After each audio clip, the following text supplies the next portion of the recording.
राधे राधे दोस्तों। आज हम आपको सुनाएंगे पक्षियों में कौवा और मनुष्यों में नौवा चतुर कैसे हुए।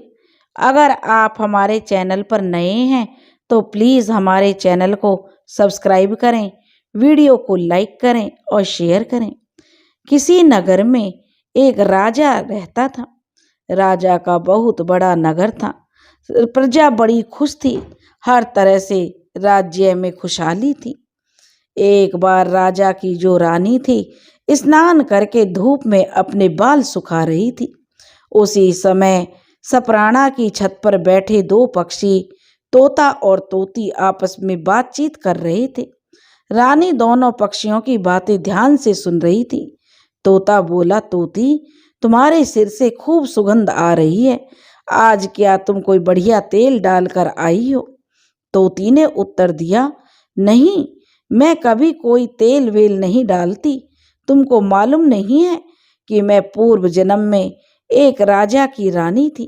उस समय मैं नित्य केतकी के फूल का तेल सिर में डाला करती थी और केतकी के फूल की जो महक बहुत दिनों तक रहती है, उस समय की यह सुगंध अभी तक मेरे सिर में बनी हुई है।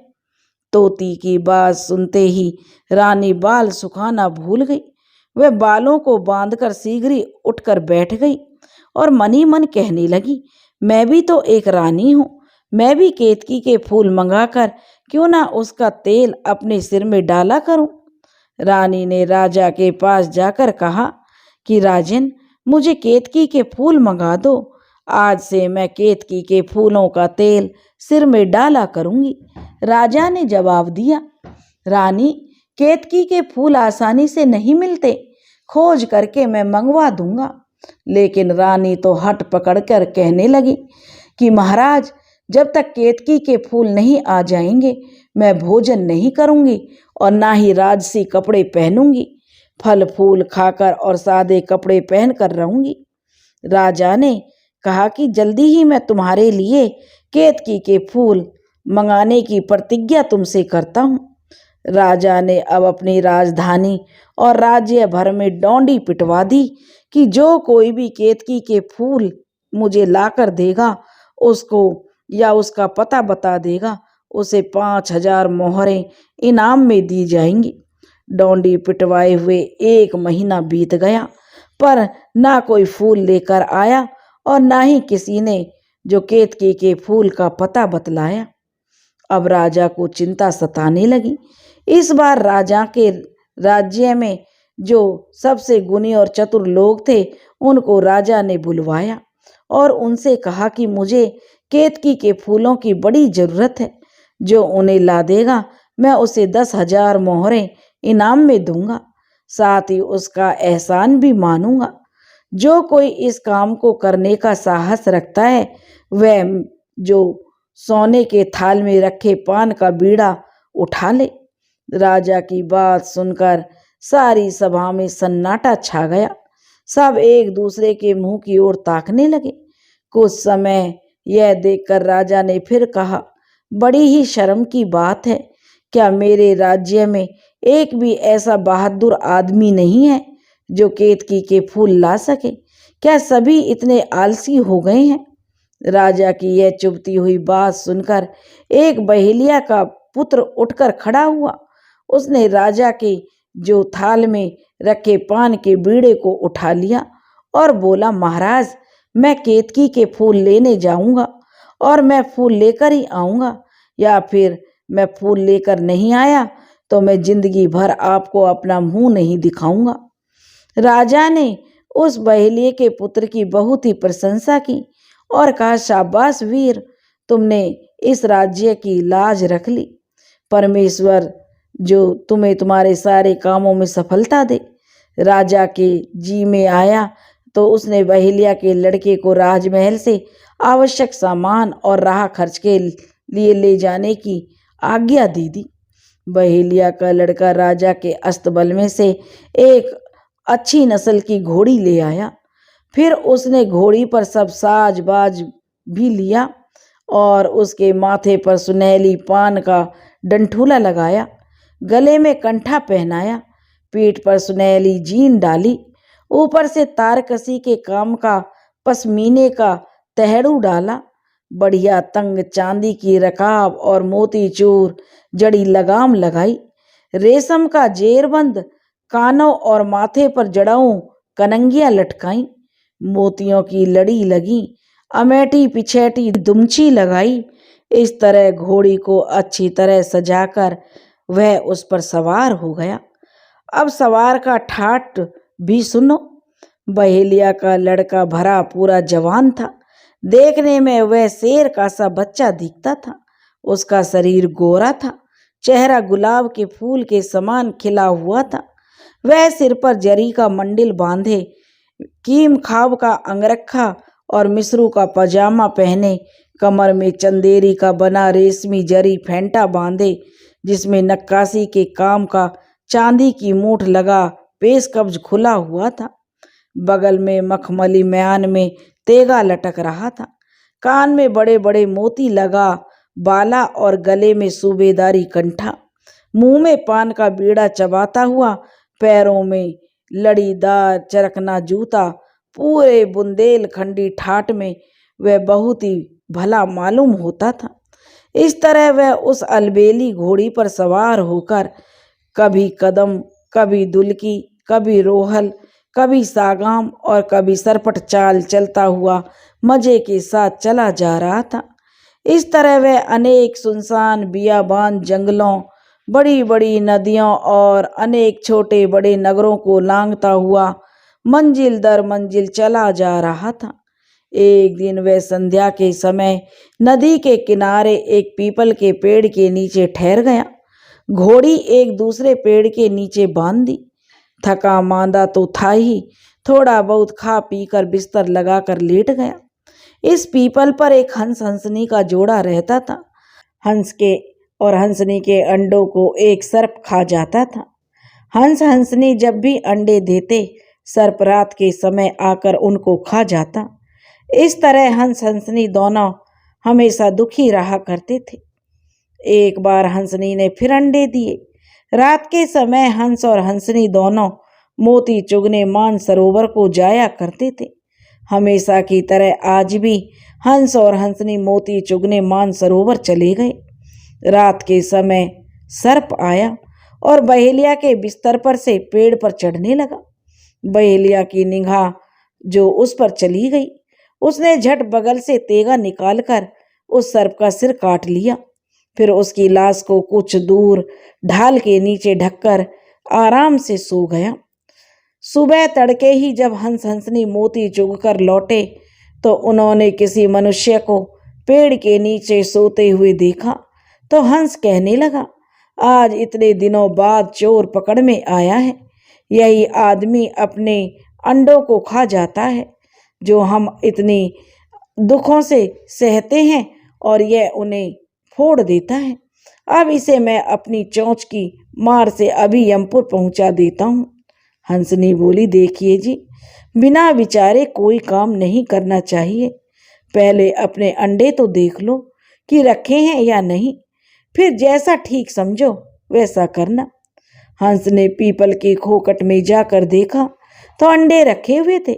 वह वापस आकर हंसनी से कहने लगा, हंसनी, तुमने अच्छी सलाह दी थी, जो क्योंकि अंडे अंदर रखे हुए हैं और मैं बिना विचारे ही इस मुसाफिर को मार डालता तो पीछे बहुत पछताता।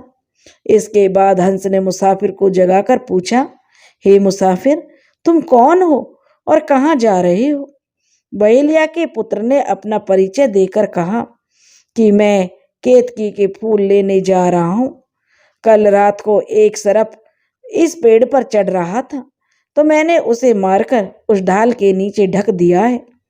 सर्प को देखकर हंस समझ गया कि यही दुष्ट मेरे अंडों को खा जाया करता था।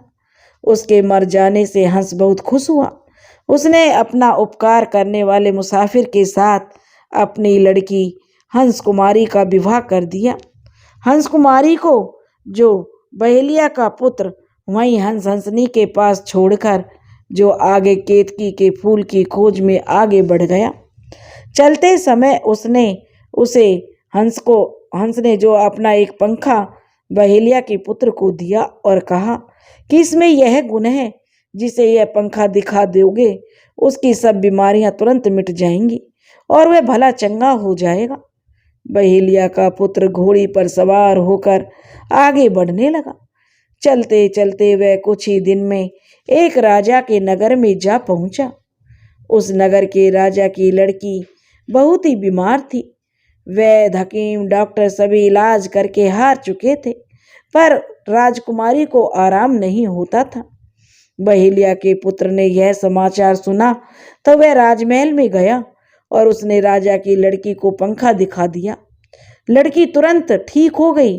उसके सारे जो शरीर के कोढ़ थे मिट गए। राजा ने उस लड़की का विवाह बहेलिया के पुत्र के साथ कर दिया। अपनी इस रानी को भी जो बहेलिया का पुत्र यहीं छोड़कर केतकी के फूल लेने के लिए आगे बढ़ने लगा। चलते समय राजा ने जो अपने दामाद के खाने के लिए तरह तरह के पकवान साथ में रख दिए। बहेलिया का लड़का चलते चलते कुछ ही दिन में कजली बन जा पहुंचा। कजली बन का राजा बहुत से हाथी लिए शिकार खेलने वन में जा रहा था। एक बड़े सफेद हाथी पर राजा बैठा हुआ था। उसके पीछे बहुत से शिकारी और दूसरे हाथियों पर वे लोग बैठे हुए थे। राजा के हाथी के साथ कुछ आदमी सूर्यमुखी हाथ में लिए दौड़े जा रहे थे। वह सूर्य की धूप से राजा को बचाने के लिए राजा के ऊपर छाया डाल रहे थे। इधर से बहेलिया का पुत्र अपनी अलबेली घोड़ी को दौड़ाता चला जा रहा था। उसका ठाट बाट भी राजाओं से कुछ कम नहीं था।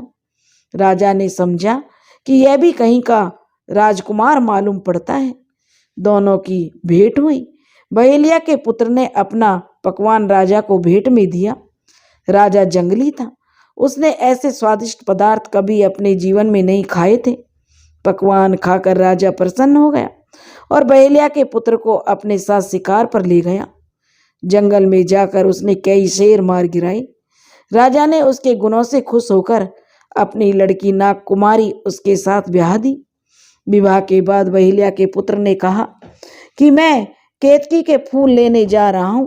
यदि मैं जीवित लौटा तो लौटकर आपके पास आऊंगा और राजकुमारी को अपने साथ ले जाऊंगा। इस समय मुझे जाने की आज्ञा दीजिए और राजकुमारी को अपने पास रखिए। राजा ने कहा, मुझे केतकी के फूलों का पता मालूम है। मैं उनके मिलने का उपाय तुम्हें बताए देता हूँ। यहाँ से 7 समुंदर पार एक टापू है। उस टापू पर एक साधु रहता है। उस साधु की कृपा से तुम्हें केतकी के फूल मिल सकेंगे।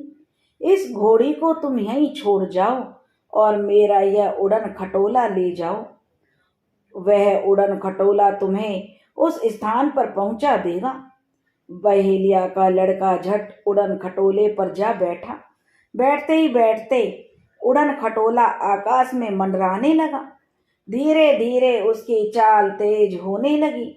वह बहुत ही शीघ्रता के साथ आकाश में छुक छुक छुक छुक करके चलने लगा। बहेलिया का पुत्र उड़न खटोले में बैठकर बड़ा आनंद ले रहा था। वह बहुत नीचे अनेक गांव, नदी, पहाड़, मैदानों को छोड़ता हुआ उड़ा जा रहा था। ऊपर से देखने पर नीचे के बड़े बड़े पहाड़ छोटे छोटे डेलों के समान, महान वृक्ष गमले में लगे छोटे पौधों के समान और बड़ी बड़ी नदियां पतली रेखा के समान दिखती थीं। मनुष्य और चौपाए तो छोटे छोटे चींटा चींटियों के समान दिखाई देते थे। इस तरह आकाश में उड़ते उड़ते बहेलिया का लड़का कुछ दिन में 7 समुंदर पार उस टापू में जा पहुंचा जहां वह साधु बाबा तपस्या करता था। उड़न खटोले से उतरकर बहेलिया का पुत्र साधु बाबा के आश्रम में पहुंचा तो देखा साधु बाबा समाधि लगाए बैठा है। वह उसकी सेवा करने लगे। वह नित्य आसन को झाड़ बुहार कर साफ करता, जंगल से लकड़ी लाकर धूनी चेता देता और फल फूल खाकर वहीं पड़ा रहता। कुछ दिन बाद साधु की समाधि खुली। उस लड़के को वहां देखकर साधु ने पूछा, बच्चे तू कौन है और इधर 7 समुंदर पार किस लिए आया है? बहेलिया के पुत्र ने कहा, बाबा मैं आपका एक सेवक हूँ, केतकी के फूल लेने आया हूँ। आप मुझ पर अगर प्रसन्न हैं तो मुझे केतकी के फूल मिलने का उपाय बतला दीजिए। साधु बोला, बच्चे तूने मेरी सेवा की है, तूने मेरे आश्रम को साफ सुथरा कर रखा है, मैं तुझ पर प्रसन्न हूँ। मैं तुझे केतकी के फूल मिलने का उपाय बताए देता हूँ। ध्यान से सुन। मेरे इस आश्रम से थोड़ी दूर पर एक मनोहर बाग है। उस बाग में तुमको 2 स्त्रियां मिलेंगी। एक तो बहुत सुंदर और दूसरी बहुत मैली कुचैली और कुष्ठ रोग की वजह से जिसके अंग अंग से पीड़ चू रही होगी। तो उस सुंदर स्त्री की ओर ध्यान मत देना, मैली कुचैली स्त्री का हाथ पकड़ लेना, बस तेरा काम सिद्ध हो जाएगा। ध्यान रखना बेटा, अगर सुंदरी के मोह में फंसा तो सब काम बिगड़ जाएगा। साधु से आज्ञा लेकर बहेलिया का पुत्र उस रमणीक बाग में जा पहुंचा और उसकी शोभा देखता हुआ इधर उधर टहलने लगा। उसने देखा बाग की धरती चांदी की है, उसमें मूंगे की सड़कें बनी हुई हैं, सोने के वृक्ष हैं जिनमें हरित मणि के पत्ते और पराग के फूल खिल रहे हैं। इन वृक्षों पर नाना प्रकार के सुनहले हरे नीले लाल और बैंगनी रंग के पक्षी जिनकी चोंचे और पंख रत्नों से जड़े हुए हैं किलोल कर रहे थे। बाग की शोभा को देखकर बहेलिया का पुत्र बहुत प्रसन्न हुआ। उसने देखा मध्य भाग में एक सुंदर सा बंगला बना हुआ है जिसमें दरवाजों पर रेशमी पर्दे और मोतियों की झालर लटक रही है। बंगले के मध्य सोने के सिंहासन पर एक अत्यंत रूपवती बैठी हुई बीना बजा रही है। कैसी है वह?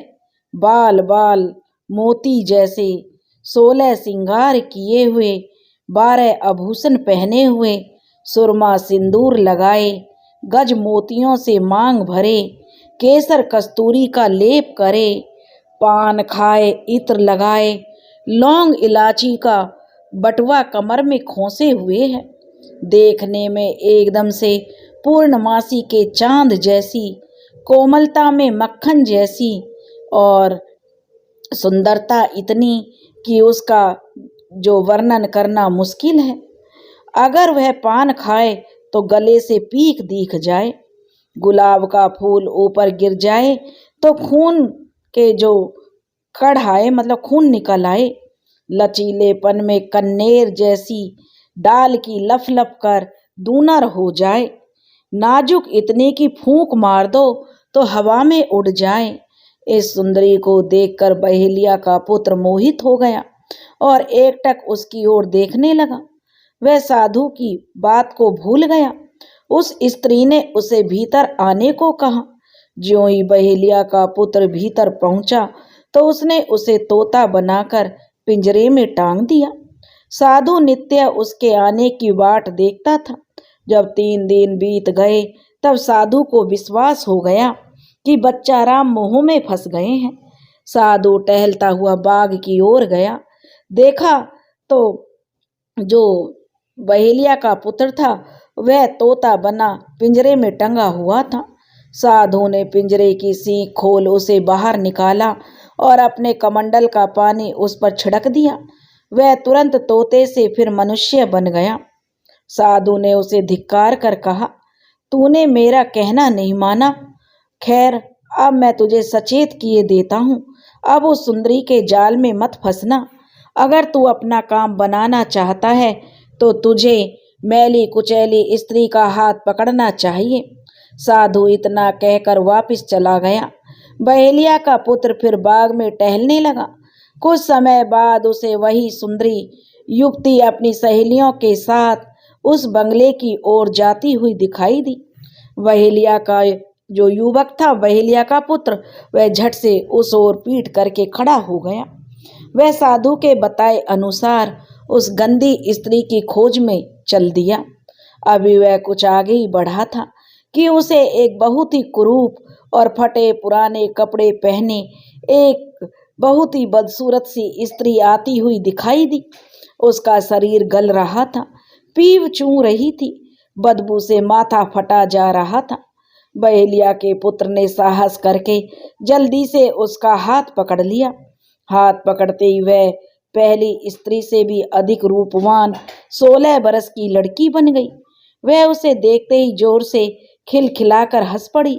उसके हंसते ही बाग में केतकी के फूल बरसने लगे। सारा बाग सुगंध से महक उठा। बहेलिया का पुत्र केतकी के फूलों को बाग में बिछे हुए देखकर उनको बीनने और अपनी झोली में रखने लगा।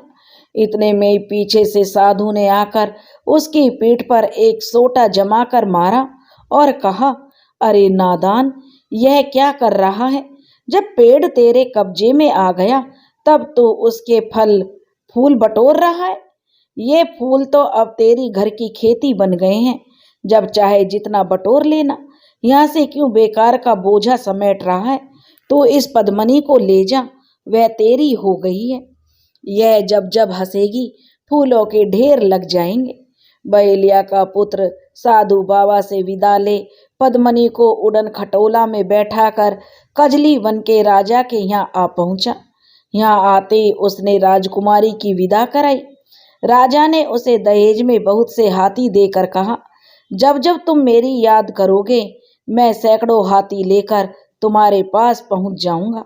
दहेज में मिले हाथी घोड़े और सामान को आदमियों के जो द्वारा उसने अपने घर के लिए रवाना कर दिया और स्वयं उड़न खटोले पर बैठकर अपनी दूसरी रानी के पास जा पहुंचा।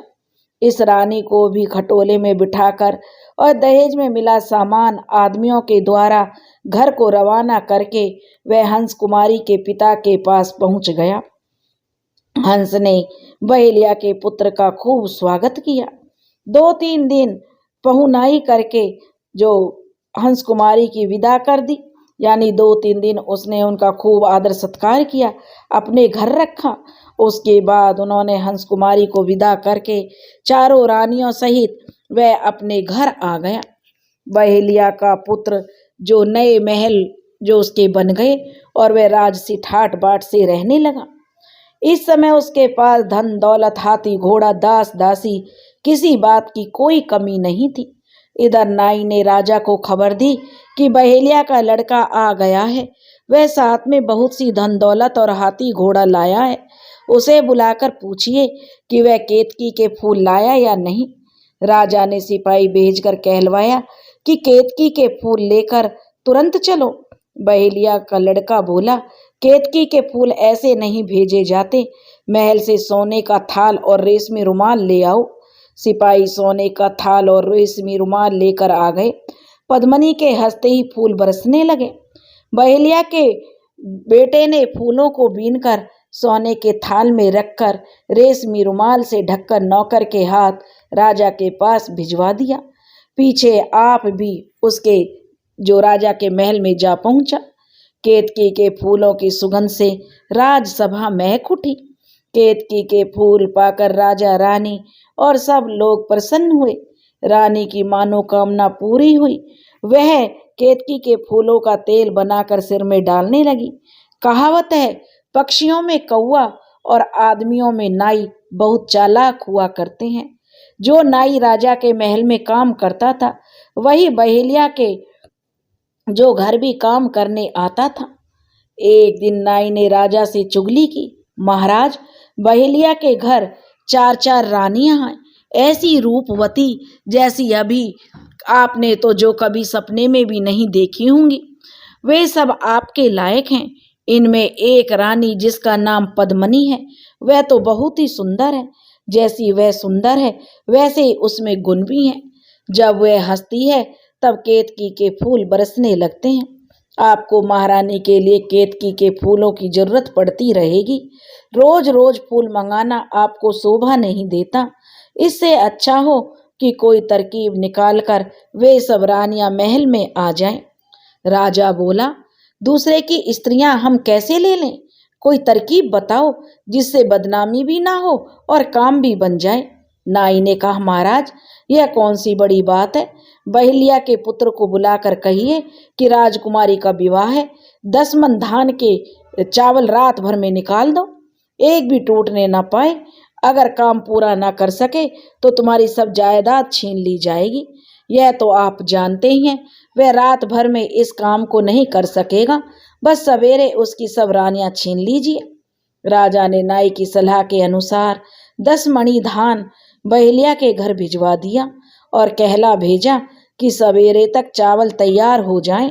एक भी चावल टूटना नहीं चाहिए, नहीं तो तुम्हारी सब जायदाद जब्त कर ली जाएगी। बहेलिया का पुत्र राजा की इस विचित्र आज्ञा को सुनकर थोड़ा चकित रह गया। कुछ कारण समझ में नहीं आया। उसने हंस कुमारी के पिता को याद किया। हंस हजारों पक्षी लेकर तुरंत आ गया। पक्षियों ने रात में ही सब धान जो चावल निकाल दिए धान से, और एक भी नहीं टूटा। सवेरा होते बहेलिया के पुत्र ने चावल राजा के पास भेज दिए। काम पूरा हुआ देखकर राजा और नाई दोनों को बड़ा अचंभा हुआ। नाई बोला, महाराज चिंता की कोई बात नहीं है, एक काम पूरा कर दिया तो क्या हुआ। 10 बार उससे कहो कि मुझे बेटी के दहेज के लिए 500 हाथियों की जरूरत है, शीघ्र मंगा के दो, नहीं तो तुम्हारी जायदाद जब्त कर ली जाएगी। राजा ने ऐसा ही किया। बहेलिया के पुत्र ने राजकुमारी के पिता को याद किया। वह अपने साथ हजारों हाथी लेकर आ गया। हाथी सब जंगली थे और जंगल से आकर उत्पात मचाने लगे। उन्होंने सैकड़ों घर गिरा दिए और बहुत से आदमियों को मार डाला, क्योंकि कजली बन के हाथी थे। नगर भर में आतंक छा गया। राजा ने हाथियों के डर कर बहेलिया के पुत्र से कहा, मुझे इन हाथियों की जरूरत नहीं है, तुम इनको शीघ्र यहाँ से हटा दो। कजली बनकर राजा अपने हाथी वापस लेकर चला गया। राजा ने नाई को बुलाकर डांटा और कहा, तुम्हारी सलाह तो नगर भर को चौपट किए देती थी, कहो अब क्या करना है। नाई ने इस बार अपनी छबीली बुद्धि लगाकर कहा, महाराज आप निराश ना हो, इस बार मैं ऐसा काम बताता हूँ जो बहेलिया के 7 पुरखे भी नहीं कर सकेंगी। इस बार आपको उसकी रानियां अवश्य मिल जाएंगी। बहेलिये से कहिए, राजकुमारी का विवाह है, तुम स्वर्ग में जाकर हमारे पुरखों का विवाह का निमंत्रण दे आओ। कहिए कैसी तरकीब है महाराज, स्वर्ग जाने वाला आदमी कभी लौटता नहीं है। राजा ने बहेलिया के पुत्र को बुलाकर स्वर्ग में पुरखों को न्योता दे आने को कहा। बहेलिया समझ गया यह सब नाई की करामात है। उसने कुछ सोचकर कहा, अच्छी बात है महाराज, मैं पुरखों को न्योता देने जाता हूँ। जिन्हें बुलाना है उन्हें चिट्ठियाँ लिख दें। राह खर्च के लिए 1000 मोहरें मेरे घर भिजवा दें। इसके सिवा 100 गाड़ी सूखी लकड़ी शमशान में डलवा दें। मैं आज से 7वें दिन स्वर्ग को जाऊंगा। राजा ने सब प्रबंध कर दिया। इधर बहेलिया के बेटे ने एक चतुर कारीगर को अपने घर के भीतर से शमशान तक, जहां लकड़ियों का ढेर पड़ा था, सुरंग तैयार करवा ली। 7वें दिन बहेलिया ने राजा के घर जाकर कहा, चिट्ठियां दीजिए, मैं स्वर्ग जाने की तैयारी कर चुका हूँ। मंत्री ने चिट्ठियां दी। नाई ने भी अपने पिता के लिए एक चिट्ठी दी। चिट्ठी लेकर बहेलिया शमशान की ओर चला। राजा, मंत्री, नाई और बहुत से नगर निवासी उसे पहुंचाने शमशान पहुंचे। बहेलिया का पुत्र सबको राम राम करके लकड़ियों पर चढ़ गया। नीचे से आग लगा दी गई। जब आग तेज होने लगी तो वह लड़का लकड़ियों के पीछे छिप गया और धीरे धीरे नीचे उतरकर सुरंग के रास्ते अपने घर पर आ गया। लकड़ियां धू धू करके जलने लगी। अवसर पाकर नाई ने राजा से कहा, कसूर माफ हो महाराज, इस बार मेरी तरकीब जो काम कर गई है। सबके देखते ही देखते बहेलिया का पुत्र जल मरा। अब चारों रानियों को महल में बुला लीजिएगा। राजा ने उत्तर दिया, वह 2 माह की अवधि लेकर गया है, समय तो पूरा हो जाने दो, ऐसे उतावलीपन ठीक नहीं है। इधर बहेलिया का लड़का आनंद से अपने घर के भीतर रहने लगा। उसने किसी दूसरे नगर के सुनार से एक सोने की पेटी, उस्तरा और एक कैंची तैयार करा ली। राजा की चिट्ठियों का जवाब भी एक विचित्र स्याही से लिखा लिया। 2 माह तक वह घर में छिपा रहा। इस बीच उसने हजामत नहीं बनवाई। बाल और नाखून भी बढ़ जाने से उसकी सूरत भयंकर दिखाई देने लगी। अवधि पूरी होने पर एक दिन उसने राजसभा में जाकर महाराज को प्रणाम करके कहा, महाराज, मैं विवाह की चिट्ठियां आपके पुरखों को देकर आया हूँ। आपके पूज्य पिताजी स्वर्ग में राज्य करते हैं। सब देवता उनकी प्रजा हैं और उनसे बहुत खुश हैं। राजकुमारी के विवाह का निमंत्रण पाकर वे बहुत प्रसन्न हुए, परंतु वे विवाह में शामिल नहीं हो सकेंगे। उसी समय वे एक बड़ा यज्ञ कर रहे हैं। मेरे वहां पहुंचने से पहले उन्हें प्रसन्नता हुई। वहां उन्हें सब प्रकार का सुख है। दुख है तो बस यही कि वहां नाइयों की बहुत कमी है।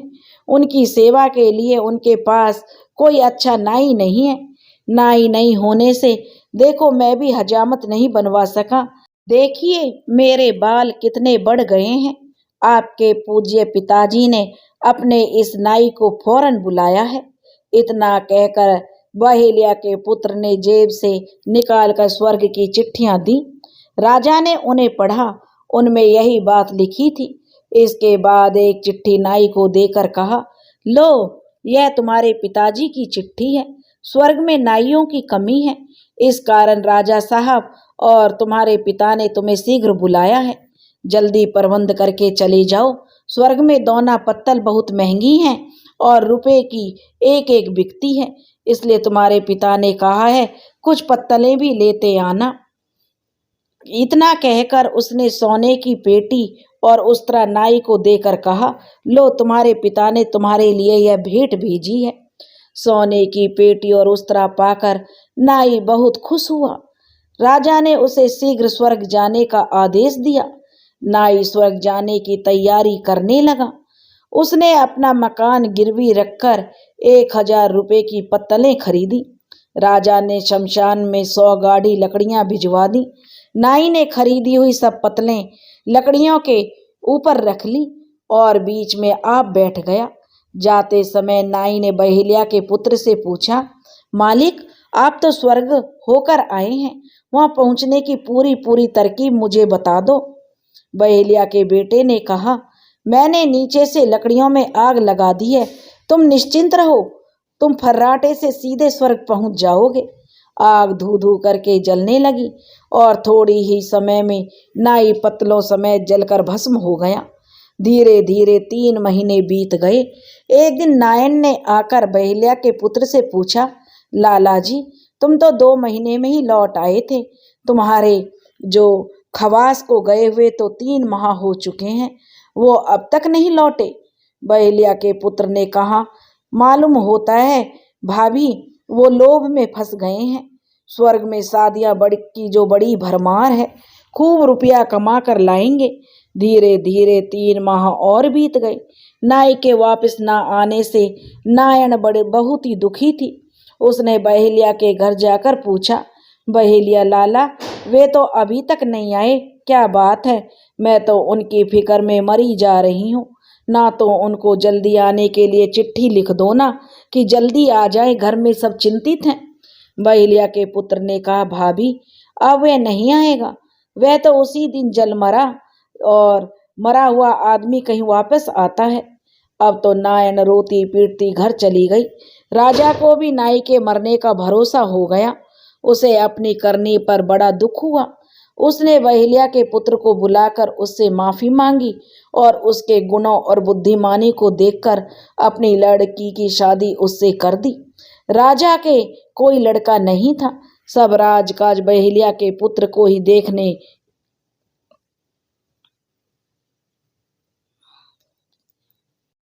राजा ने बहेलिया के पुत्र को बुलाकर उससे माफी मांगी और उसके गुणों और बुद्धिमानी को देखकर अपनी लड़की उससे ब्याह दी। राजा के कोई लड़का नहीं था, सब राजकाज बहेलिया का पुत्र ही देखने लगा। राजा रानी और बहेलिया का पुत्र अब सब आनंद से रहने लगे। रोज ताजे ताजे केतकी के फूल पाकर उनका तेल केसों में डालकर रानी भी प्रसन्न रहने लगी। दोस्तों, अगर आपको हमारी यह कहानी पसंद आई हो तो प्लीज़ हमारे चैनल को सब्सक्राइब करें, वीडियो को लाइक करें और शेयर करें। राधे राधे।